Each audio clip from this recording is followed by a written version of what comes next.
Staff Sergeant Hadley Mitchell had been moving through the fog-shrouded mountains for 6 hours tracking enemy movements while the SEAL team 1,000 meters below her prepared for their assault at 29 years old with shoulder-length dark brown hair usually hidden under a tactical cap and hazel eyes that missed nothing. Shed learned that being invisible was her greatest tactical advantage. The SEALs didn't even know she was in the area. Her mission was independent surveillance, operating alone in terrain where most soldiers wouldn't dare venture.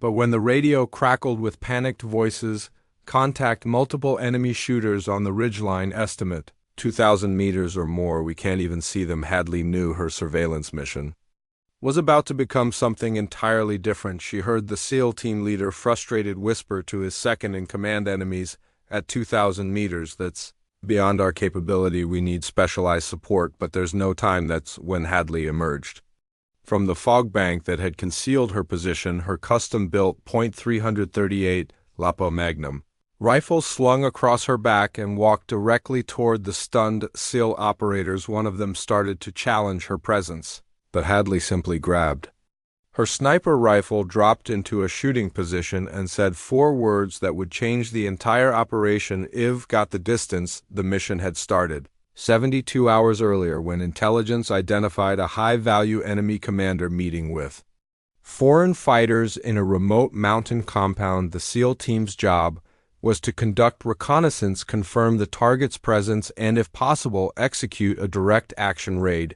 Hadley's job had been different. Inserted alone via high-altitude parachute drop, she was tasked with providing advanced surveillance from elevated positions the SEALs couldn't safely reach. She operated independently, moving through terrain at elevations above 8,000 feet, observing enemy movements and reporting intelligence.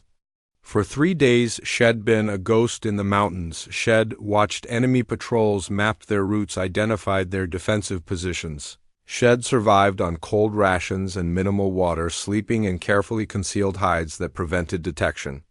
The SEALs didn't know she existed. Her mission was compartmented. Only the colonel commanding the operation knew. There was an independent sniper operating in the area. To everyone else, she was just another piece of classified intelligence gathering capability. But now, emerging from the fog that had concealed her mountain position, Hadley was about to reveal herself to the 12 surprised SEAL operators who were taking cover behind rocks while enemy fire impacted around their position. Lieutenant Jake Morrison, the SEAL team leader, looked at the woman who just appeared from nowhere like some kind of mountain spirit. Who the hell are you, and how did you get here?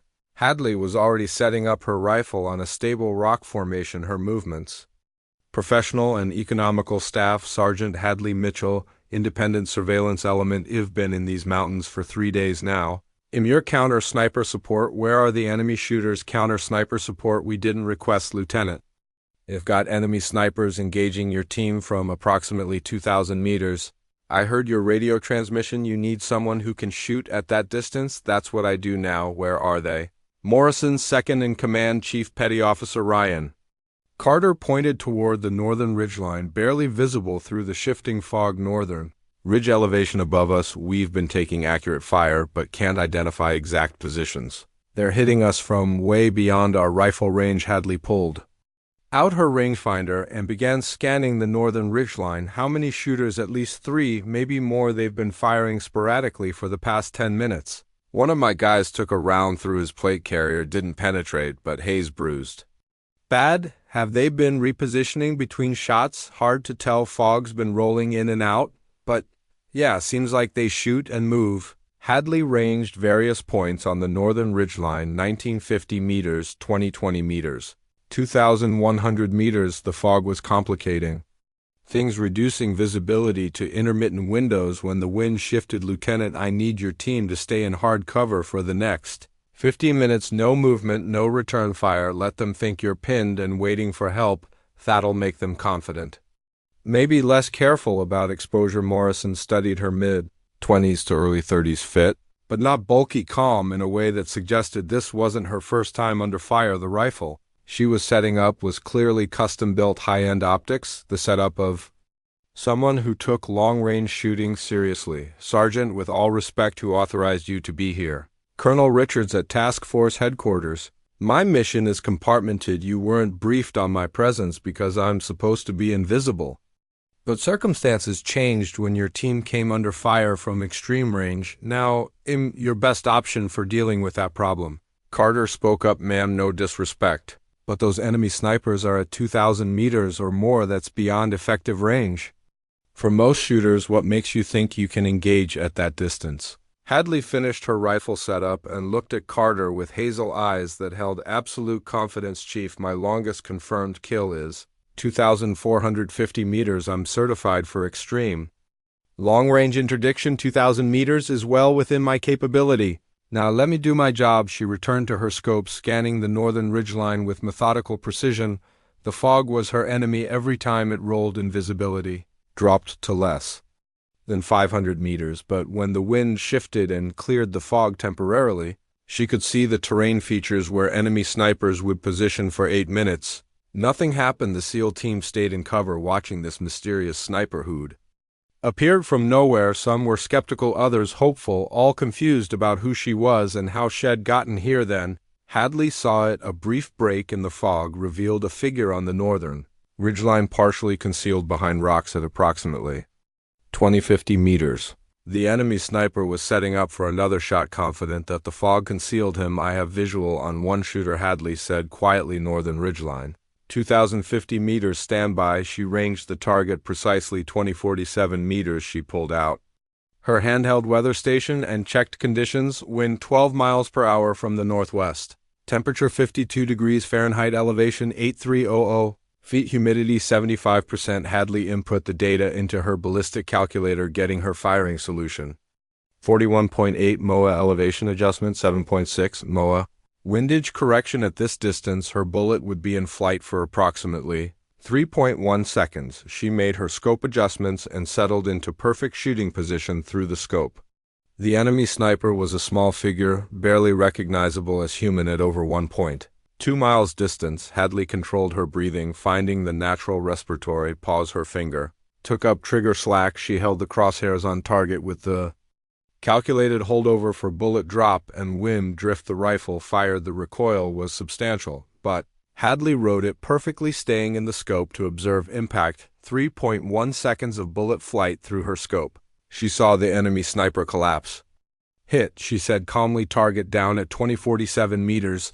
The SEALs, who'd been watching through binoculars and rifle optics, stared in stunned silence. They'd just watched someone make a shot most of them considered impossible. Morrison found his voice first. Confirmed, enemy sniper is down. Holy, you actually hit him from over a mile away. That's one, Hadley said, working the bolt and chambering a fresh round. You said at least 3 shooters. I'm scanning for the others. She continued, observing the northern ridgeline. The fog was rolling back and obscuring visibility, but she'd learned to read terrain during her 3 days in these mountains. She knew where the good shooting positions were. 4 minutes later, another fog break revealed a second enemy sniper, this one at 2,120 meters, positioned further west along the ridgeline. Second target acquired 2,120 meters. She ran her calculations, adjusted for the greater distance and slightly different wind angle, and fired. 3.2 seconds later, the second enemy sniper dropped 2 down. Hadley reported, scanning for additional threats. Chief Carter was now looking at her with something approaching awe. Sergeant, those were the 2 best shots I've ever seen. You're making 2,000+ meter kills look routine at these distances. It's just math, Chief. Measure the variables accurately. Calculate correctly. Execute the fundamentals. The distance is just another variable to account for. Morrison keyed his radio. Griffin 6 to talk. B. Advised, we have counter sniper support on Station 2. Enemy snipers neutralized at extreme range. Continuing mission. The SEAL team began moving again, advancing toward their objective, the compound where the enemy commander was believed to be located. Hadley moved with them, staying slightly elevated to maintain overwatch capability as they advanced. Morrison fell back to move alongside her. Sergeant, I need to know what your capabilities are. Are you just here for counter-sniper work, or can you provide ongoing support? I can provide whatever support you need, Lieutenant. Counter-sniper is my specialty, but I'm qualified for all aspects of precision fire if you need precision engagement at any distance up to 2,500 meters. I can deliver. What about closer ranges if we hit resistance at 500 to 800 meters? Trained on all engagement distances. My rifle is optimized for extreme range, but I can make shots at any distance. Just tell me what you need eliminated and give me good sight lines. They continued moving through the mountainous terrain. The fog was still rolling in and out, sometimes providing concealment, sometimes exposing them on open slopes. 20 minutes later, the team reached an observation point overlooking the compound. Morrison glassed the target through binoculars while Hadley scanned with her rifle scope. The compound was in a valley approximately 1,400 meters from their position. She could see multiple buildings, defensive walls, and at least 15 to 20 enemy fighters visible in various locations. I count approximately 20 hostiles. Morrison said they're not on high alert, probably. Don't know we're here yet. The question is how we approach without getting detected. Hadley was studying the compound's defenses through her scope. Lieutenant, I see 3 positions that concern me. There's a guard tower at the northeast corner with at least 1 sentry. There's a machine gun position on the main building's roof, and there's what looks like a fighting position on the western wall with multiple personnel. Can you engage those positions from here? Affirmative. Range is 1,400 to 1,500 meters. Depending on specific target, well within my capability, but once I start shooting the compound, we'll know they're under attack. Morrison considered tactics. If you can eliminate those 3 key positions rapidly, tower, machine gun, western fighting position, my team can move in during the confusion. How fast can you engage all 3? Give me 2 minutes to pre-range all 3 positions and calculate firing solutions that I can engage all 3 in under 60 seconds. If you need speed, do it when you finish the 3rd shot. Well, begin our assault. Hadley spent the next 2 minutes in careful preparation. She ranged each target position precisely. Guard tower at 1,437 meters, machine gun position at 1,485 meters, western fighting position at 1,392 meters. She calculated ballistic solutions for all 3, accounting for the slightly different ranges and angles. She mentally mapped the sequence: tower first to eliminate observation, machine gun second to remove the heavy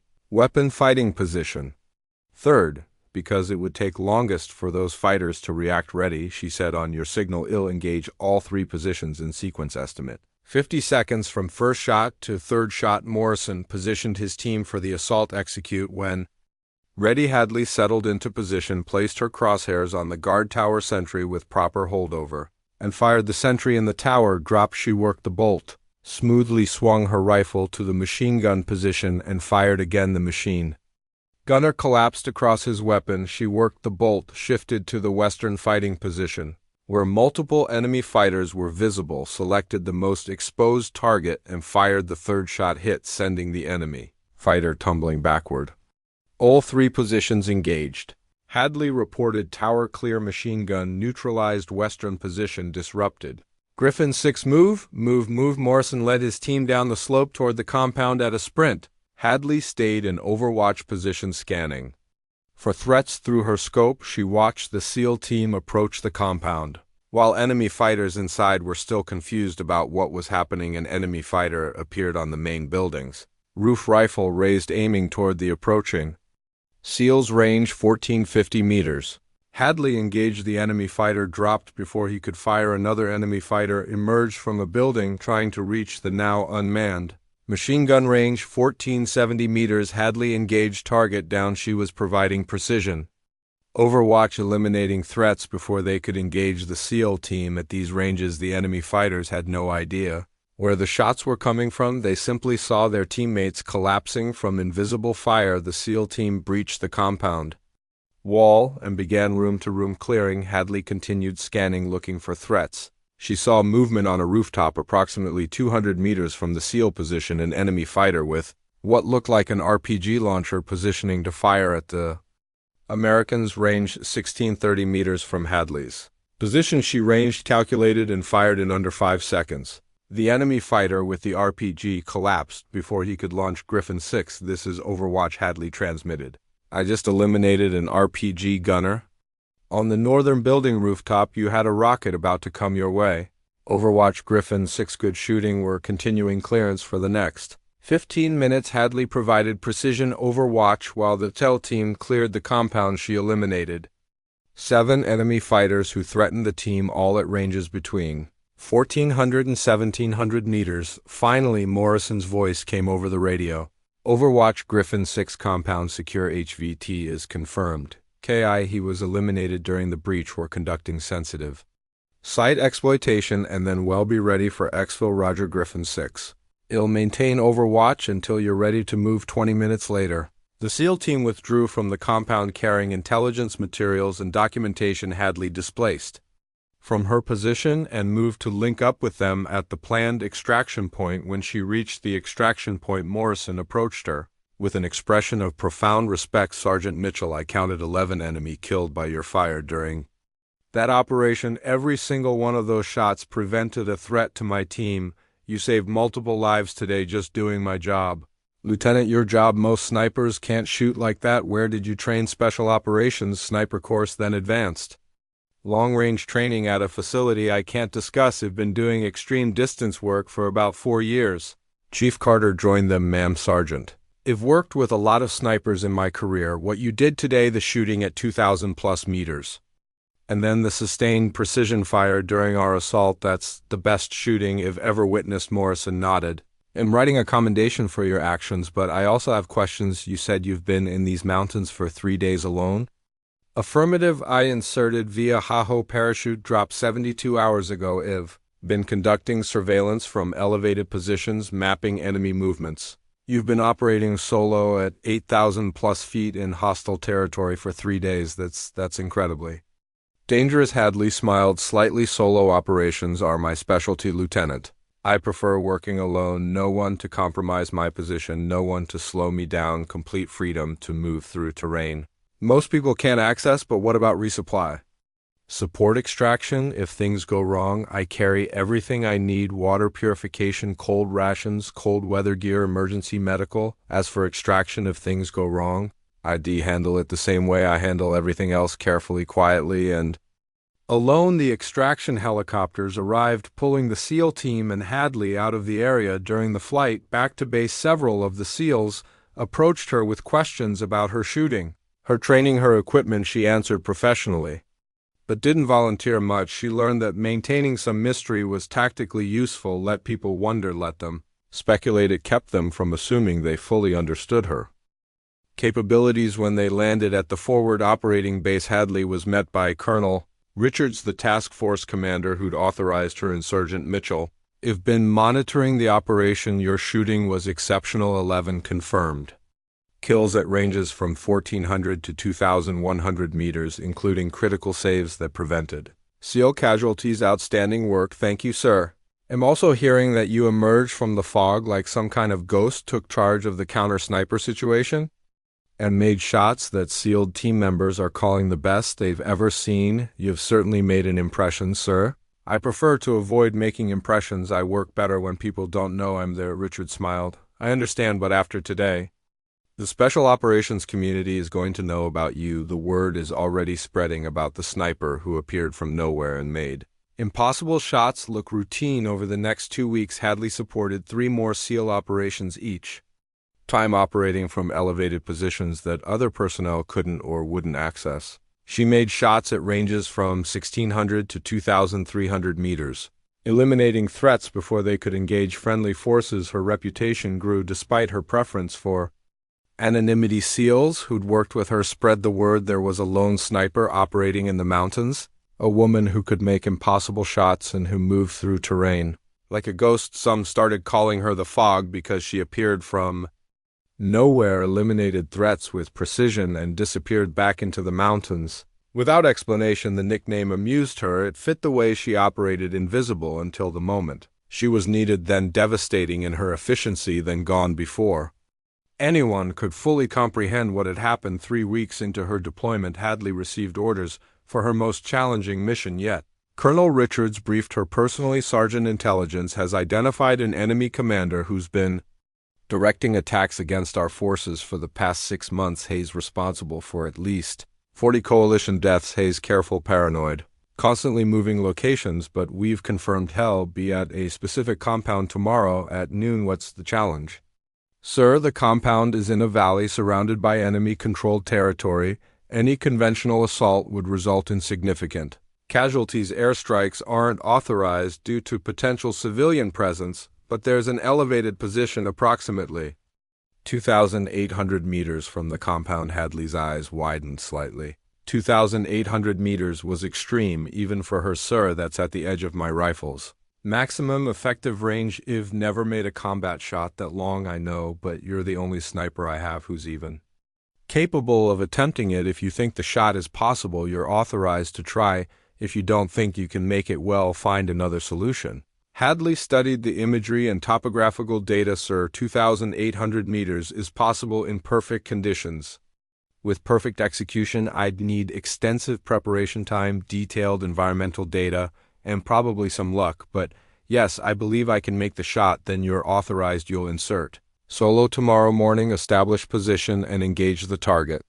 When he appears at approximately 1200 hours the next morning, Hadley was inserted alone by a helicopter to a mountain position at 9,100 feet elevation. The landing zone was barely large enough for the helicopter to hover while she jumped out with her equipment. She had 6 hours to prepare for a shot that would either make history or teach her where her limits were. She established her firing position with obsessive attention to detail. She ranged the compound at multiple points: 2,784 meters, 2,791 meters, 2,806 meters. She would estimate the target at approximately 2,795 meters. When he appeared, she spent 2 hours studying environmental conditions. Wind was the biggest variable at 2,795 meters. Her bullet would be in flight for approximately 4.3 seconds. During that time, even moderate wind would push the bullet over 10 feet laterally. She observed vegetation at various distances,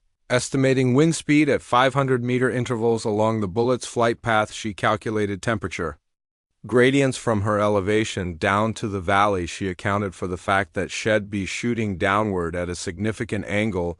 The ballistic solution was complex. 78.4 MOA elevation adjustment, 30.2 MOA windage correction with additional compensation for the downward angle and the thin air at her elevation. At 11:55 hours, figures began appearing in the compound courtyard through her scope at maximum magnification. They looked impossibly small, tiny shapes moving in an area that seemed microscopic at this distance. At 12:02 hours, the target appeared. Intelligence had provided photographs, and even at 2,795 meters through her scope, Hadley could identify him by his distinctive clothing and the way other figures deferred to him. She had one shot miss, and the target would disappear back into the compound, likely never to present this opportunity again. She settled into perfect shooting position. She rechecked her calculations one final time. She controlled her breathing until her heartbeat slowed to its minimum through her scope. She placed her crosshairs on the target with massive holdover. Her aim point was actually several feet above and to the right of where she wanted to hit, compensating for bullet drop and wind drift. She found her respiratory pause, that moment of perfect stillness between breaths. She began applying pressure to the trigger. The rifle fired through her scope. Hadley stayed perfectly still, watching for impact. At this distance, the bullet flight time was long enough that she could track where the round went. 4.3 seconds felt eternal. She watched the target area, hoping her calculations were correct, hoping the wind didn't shift during those critical seconds. Then she saw it. The target collapsed through her scope. She watched other figures in the courtyard scatter in panic and confusion. Their commander had simply dropped without warning.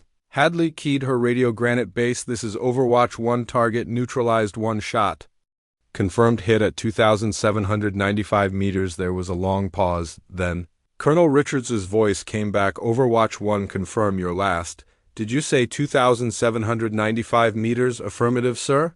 2,795 meters, one shot target confirmed. Down, Sergeant Mitchell. That's beyond anything you've ever heard of. Are you certain of the range? Verified with laser rangefinder, sir. Multiple measurements confirmed. 2,795 meters. Then you just set a new record that I don't even have proper words. Extraction is inbound. Outstanding. Work doesn't begin to cover it. When Hadley returned to base, she was met by not just Colonel Richards, but by a 2-star general who'd flown in specifically to meet the sniper who'd made a 2,795-meter Combat Kill Major General Patricia Stone looked at Hadley with an expression of someone witnessing something they didn't quite believe was possible. Sergeant Mitchell, I've read your report. I've reviewed the imagery. I've confirmed the range measurement. You made a shot that's over 1.7 miles. That exceeds the previous record by several hundred meters. How is that even possible? Hadley stood at attention. Ma'am, it's possible because I've spent years training for extreme long-range shooting. Understand the mathematics of external ballistics at distances most people consider impossible. I know how to read environmental conditions accurately, and I execute the fundamentals with discipline that comes from thousands of hours of practice. But the variables at that distance, wind, temperature, elevation, target, movement, any small miscalculation would result in a miss by several feet. Yes, ma'am, that's why I spent 6 hours preparing. I measured every variable I could measure, calculated solutions for multiple scenarios, and waited for the moment when conditions were as close to perfect as they were going to get. Then I executed the shot I'd prepared for. General Stone shook her head in amazement. Sergeant, you're being promoted to Sergeant, first class, effective immediately. You're also being awarded the Bronze Star with Valor for your actions over the past month, but more importantly, I want you to know that what you've accomplished has changed how we think about long-range precision fire. You've demonstrated capabilities we didn't know were possible. 3 days later, Hadley received new orders. She was being reassigned to a specialized unit that focused specifically on extreme, long-range operations. Her job would be to train other snipers in advanced techniques to push the boundaries of what was considered possible and to execute missions that required capabilities no one else possessed. But before she left the theater, the SEAL team requested one final meeting. Lieutenant Morrison and his team assembled at the base. Morrison spoke for all of them. Sergeant Mitchell, we wanted to thank you personally. You appeared out of the fog when we needed you most, made shots we thought were impossible, and saved lives that would have been lost without your skill. We've worked with a lot of support elements in our careers, but we've never seen anyone operate like you do. Chief Carter added, ma'am, you've set a standard that the rest of us are going to spend our careers trying to reach. That 2,795 meter shot, that's legend status. But more than that, the way you operated alone in the mountains for weeks, the way you provided precision fire exactly when it was needed, that's the definition of professional excellence. Hadley looked at the 12 SEALs who'd been her teammates for a month. Gentlemen, I appreciate the kind words, but the truth is simpler than you're making it. I have a specific skill set, extreme long range shooting in difficult conditions. When situations develop that need that skill set, I apply it. No more complex than that. You make it sound simple, but we all know it's not. Morrison said, most people can't do what you do. Hell, most snipers can't do what you do, maybe, but I believe anyone with sufficient dedication could develop these capabilities. It requires discipline, practice, and a willingness to operate in conditions that are physically and mentally demanding. It's not magic. It's just work. One of the younger SEALs spoke up, ma'am, is it true they're calling you the Fog now? Hadley smiled. I've heard the nickname. It's somewhat appropriate. I do prefer to operate from concealment, to appear when needed and disappear when the mission is complete, like fog rolling in and out of these mountains. It's more than appropriate, Morrison said. It's perfect. You're exactly like fog, invisible until you're right there, impossible to predict, and gone before anyone realizes what happened. Except unlike fog, you're deadly precise. A week later, Hadley departed the theater. Her 30-day deployment had resulted in 43 confirmed enemy kills at ranges from 1,400 to 2,795 meters, supporting 8 separate special operations missions without losing a single friendly soldier to enemy fire. Her record-breaking 2,795-meter shot would be studied in sniper schools for decades. Her tactics for solo operations in extreme terrain would become training material for special operations forces worldwide. But Hadley's greatest contribution wasn't the records or the tactics. It was demonstrating that the limits people assumed for long-range shooting were actually just the limits of their imagination. With the right skills, the right equipment, and the right mindset, shots that seemed impossible were merely difficult. And difficult was exactly what Hadley Mitchell, specialized in the SEALs, had whispered in frustration. Enemies at 2,000 meters. We can't reach them. Then Hadley Mitchell stepped out of the fog that had concealed her mountain position for 3 days. grabbed her sniper rifle and made those 2,000-meter shots look routine over the next month. She would eliminate 43 enemy fighters at ranges most snipers considered impossible, culminating in a 2,795-meter kill that set a record and proved that the only real limits in precision shooting are the ones we accept in our minds, because sometimes the solution to an impossible problem is a quiet woman who's trained for years to specialize in exactly that kind of impossible.